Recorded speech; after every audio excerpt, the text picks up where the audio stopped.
সামনে কাঞ্চনজঙ্ঘার অসাধারণ একটা ভিউ আর হাতে গরম গরম একটা চা। এই অসম্ভব সুন্দর অনুভূতি সেই জায়গায় না গেলে কোনো মতেই বলে বোঝানো সম্ভব না। চা খেয়ে চলে গেছিলাম আমরা আমাদের ব্রেকফাস্ট করতে। আজকে লাস্ট দিনে আমাদের ব্রেকফাস্টে ছিল লুচি আর তার সাথে আলুর একটা তরকারি দেওয়া হয়েছিল। লুচিগুলো বেশ সুন্দর নরম নরম আর তরকারির সাথে খেতেও খুব ভালো লাগছিল।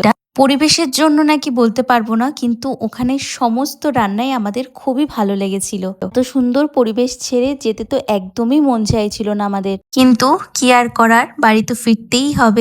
যদি কোনোদিনও এরপরে আমার পাহাড়ে আসার সুযোগ হয়, একবার হলেও আমি কোলাখামে এসে ঘুরে যাব। আমার জায়গাটা সত্যি এত সুন্দর লেগেছে। আমার সব কটা জায়গার মধ্যে এই জায়গাটা বেস্ট লেগেছিল। উপরে এনাদের গার্ডেনিং এরিয়া ছিল। ওনারা বেশিরভাগ রান্নাই ওনাদের নিজস্ব ক্ষেতের থেকে সবজি এনে করে থাকেন, তাই হয়তো সবজির স্বাদগুলো এত ভালো হয়। ব্রেকফাস্ট করে চলে যাচ্ছিলাম আমরা আমাদের রুমের দিকে।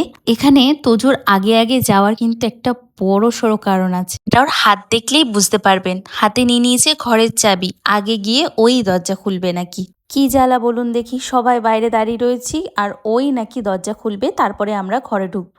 তারপর আর কি, সবার অপেক্ষা কখন তোজো দরজা খুলবে, তারপরে আমরা ঘরে ঢুকবো। অনেক কষ্টে অবশেষে দরজার তালাটাও খুলে ফেলেছে। তারপরেই আমরা ঢুকে পড়লাম আমাদের রুমে। চলুন শেষবারের মতো এই রুমটা আপনাদের একবার ভালো করে দেখিয়ে দিব। রুমটা কিন্তু আমাদের বেশ ইউনিক ছিল। এই যে আমাদের আলাদা করে যে সিঁড়িটা দেওয়া রয়েছে, এটা সিঁড়ির উপর দিয়ে গেলেই আমাদের উপরে আলাদা বেডের সিস্টেম করা ছিল। আমাদের একটা ঘরের মধ্যে দুটো বেড দেওয়া হয়েছিল, একটা দেওয়া হয়েছিল উপরে আর একটা দেওয়া হয়েছিল নিচে। উপরে বেশ একটা কোজি কোজি ব্যাপার ছিল। একটা হেভি জিনিস দেখাচ্ছি। এই জানলাটা খোলার সাথে সাথে দেখুন কাঞ্চনজঙ্ঘার একটা অসাধারণ ভিউ আছে, কিন্তু একটু ক্লাউডি থাকার জন্য মাঝে সাঝে কাঞ্চনজঙ্ঘাটা একটু ঢেকে যাচ্ছিল। জানলা খুলে এরকম ভিউ দেখার পর আর কি বাড়ি ফিরতে মন চায় আপনারাই বলুন। জানি না ক্যামেরায় কতটা দেখাতে পাচ্ছি, কিন্তু এখান থেকে কাঞ্চনজঙ্ঘার ভিউটা কিন্তু খুব সুন্দরভাবে আসছিল।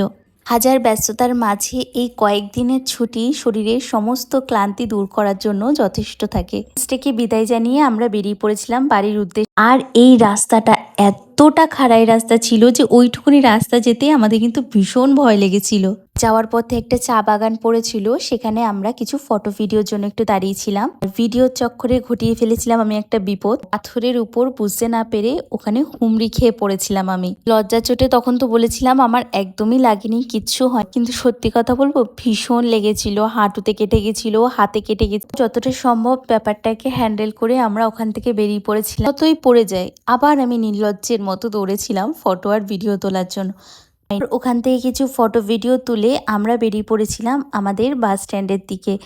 এখানে আমাদের আগের থেকে বাস টিকিট বুক করা ছিল। তারপরে আমরা আমাদের বাসে উঠে পড়েছিলাম। আমার কাছে কিন্তু ট্রেনের থেকে বাসের এক্সপিরিয়েন্সটা বেশি ভালো ছিল। এক সাইডে আমি আর মা ছিলাম, আর আরেক পাশে দিদি, দাদা আর তোজো ছিল। আর এখানেই আমি শেষ করলাম আমার কালিম্পং ডায়েরি।